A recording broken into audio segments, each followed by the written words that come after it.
Okay, mortgage applications slump as rates return above 7%. This coming in from HOUSINGWIRE. First of all, I want to make sure I note when you guys confirm this is not for all loan types and not for all credit ranges and not for all types of purchase versus refinance, et cetera, et cetera. So, guys, what are people saying? What are they telling you? What are you hearing? So a lot of people are starting to see that, the window was November, December, and then going into the new year, hey, rates are back to being high. But like I reminded you guys, for the last 4 years since 2020, these months have been very, very pivotal in the direction of how the market's going to perform for the remainder of the year. Exactly. So my biggest thing to take away from this, rates regardless go up, go down, go up, go down, day in, day out, week in, month, year over year.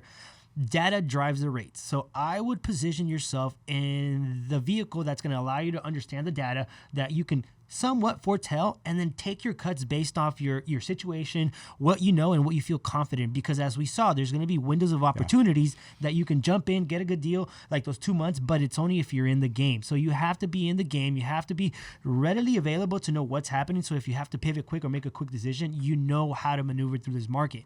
Last year, I think it was, a big eye-opener for a lot of people that didn't know how to, take the ending of 2022 into 2023. But now that you have that confidence of 2023, you can kind of have a better inference of what's going to happen in 2024. So therefore, you're going to be a little bit more risky if you have to take those risks because of your situation, your income, or whatever's happening in your life. I think right now is the perfect time to plan so that you can actually execute and accomplish what you want to do. Yeah, it's about preparation for me. We talk about that, and it's almost too quick of a final bottom line point, but it is true. Like, if you're prepared and you want to buy a house, you're going to have to get yourself your house in order, your financial house in order, because you also won't be the only one doing it. There will be other people competing because the demand is high and the supply is low. The cost might be there. Affordability is competing against for every dollar you make every single month. So, more than ever, I would say, we're back to the more than ever part. Yeah. More than ever, you now need to have your crap together if you're going to try to get into the home. I just feel like here we go again. Okay. Right? Rates going high. Inflation is not in our favor. It came in high because we keep continuing to spend money, and so it was great that the Fed was saying, last year, we're going to cut rates 6-8 times. By the looks of all of this, guys, it's not going to happen anytime soon. Not with the data like you just mentioned, Brian. Data is going to make the Fed pivot in a different direction. Even though they said they were going to do something, they're not always going to comply with that 100%. Because the data is just going to come. And next week, we got their best PCE, right?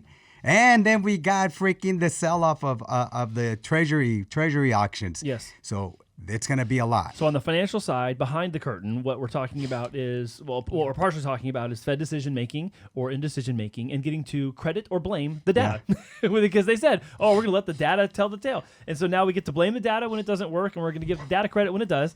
And we're talking about the correlation between mortgages and the 10-year yield. Yeah. So that 10-year yield kind of flirting and flying past 4 and going to 4.25, 4.3. Yeah. Again, now that means mortgage rates are going to edge up as well, and Correct. They did so. They are mostly in lockstep more than any other correlating factor. It's mortgage rates go up while the 10-year goes up. Mortgage rates go down when the 10-year yield goes down. And here's the thing. I think that the reason why the community is so much smarter now with all the information that's out there now. Yeah. Like, I really feel like so many of us are giving back to the community by informing them of these changes that are happening, that it's making them like, well, at 7%, I don't even think at 6% I was able to afford. So why would I even go now at 7%? Yeah.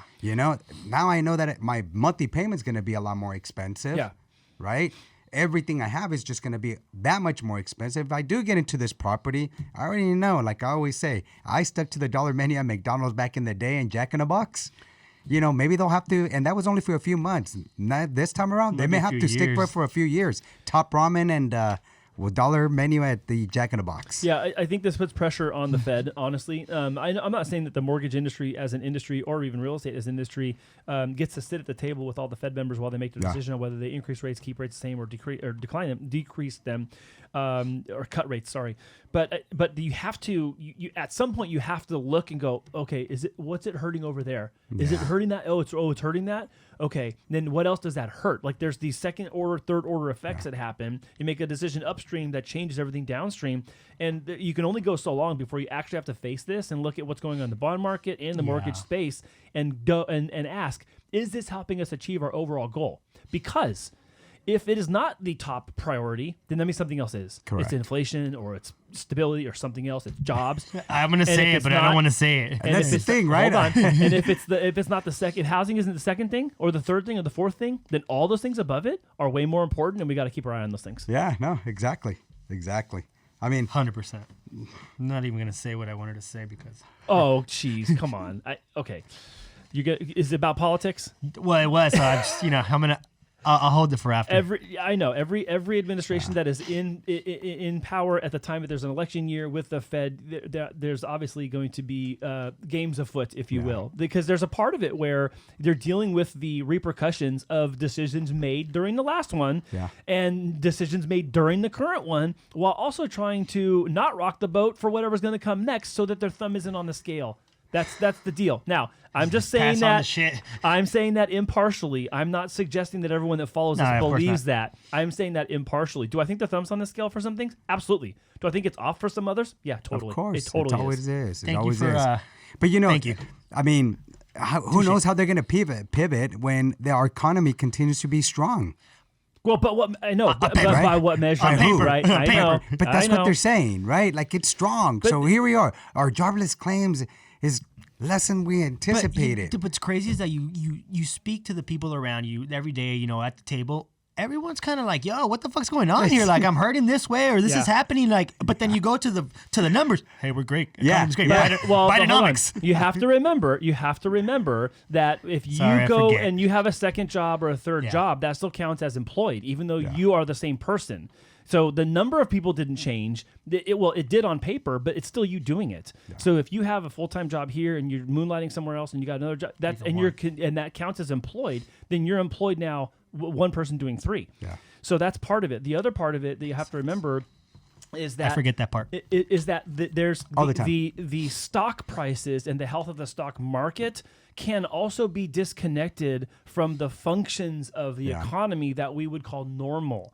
So just because prices are going high on certain stocks or on certain indices does not necessarily reflect the overall health of something. Yeah. It reflects how much money is going into that system by the people that are playing it.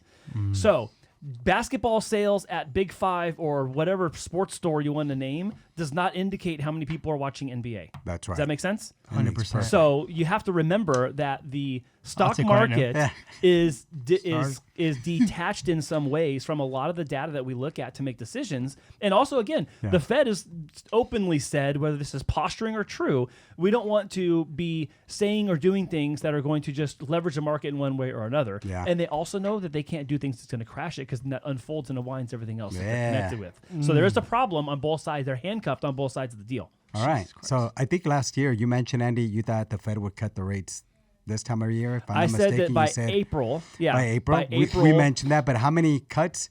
I said 3 to 4. 3 to 4. Yeah. I don't remember. No. I said 3. I don't know. I said 3 to 4. That was so long ago. Because there was talks last week where they're thinking of increasing it. Well, they might have to. Yeah. Again, that's where you get to blame the data. Exactly. Oh, the data says we should increase rates one more time. Well, it's because the data said.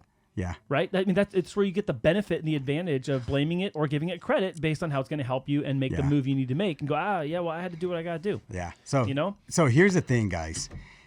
In these situations, we really can't really say that's going to happen because it just may not even happen. The best thing to do is, like Brian says, just prepare. Yeah. Just be prepared for certain situations to occur and you'll be good. Yeah. I mean, wait, what does it say? Read this. I say no. I can't read that. No, you can't read this? No, I can't read it. Okay, I'm not going to read it. I'll tell you after. Yeah. Oh, shoot. I'll show you is that about electric vehicles? Yeah. There's another thing, right? Yeah, something like that. About electric vehicles. No, I think the takeaway for me on this part of the article, or at least about mortgage applications slumping. I mean, again, it's slumping from a place where it had peaked. It had already accelerated coming into the end of 2023 and into 2024, starting in January. Again, I also cannot sit here and pretend like business is not happening. You guys have more business now than you did last month. So, like, am I going to say that's not happening? I'm not going to sit here and lie that you have less business in February. Here's the other thing: the more. people that we're representing right now are more investors too. Yeah. They're not very interest rate prone. They understand that right now it's going to cost me a little more than the norm, but I already know in time that cost is going to be reduced because I'll refinance, sell, or whatever it may be. So that's my question to you. Long-term commitments. When we're sharing with people about these long-term commitments, tell us tell them what kind of long-term commitments are you talking about. They're making a decision today that might be, let's say, semi-painful, but it's going to be for the, they're making this choice for what, 5 years, 10 years, Correct. 15 years? Yes. So I met with the clients yesterday, and they currently own a property. They have 2 kids that, have kids as well, and they're moved out. But their goal is that in 2 to 3 years, they want to buy a property right now to then they could fix up and in 2 to 3 years sell for a profit, take those proceeds, and then buy a forever house. I thought it was very nice that they had that plan in motion and they had the realities of knowing that, hey, it's going to take time. It's not going to happen from one week to another. We're going to work at it. And the prices, when I showed them, they're like, hey, that's what the prices were, basically what I was seeing, what I was researching. So it's like, I'm not surprised. It's not the payment that I want or would like. But, we know that down the line, we're going to get that, in Spanish, they say plusvalía, but in English, it's like that equity that they're going to be able to squeeze out and take out. Yeah. And that's their goal because they want to be able to have a place for their grandkids, for their kids that come back and be able to, have a family there. Yeah. Yeah. And in my case, with the investor, he's just looking to buy his daughter another house. There it is. Well, a house for her. She just graduated and with her master's degree and says, hey, I need to put my money somewhere, invest it in something because I need the tax benefits. So instead of using the daughter as a co-signer and go with the conventional side of things, he just said, I'm not going to go that route, to get the lower interest rate. I'd rather go as a non-owner occupied because I want to take advantage of the tax benefits, my write-offs. And those are the things that he needs. So Nice. It's things like that that are happening. Yeah. And a lot of that is what we're seeing right now. Yeah. Okay.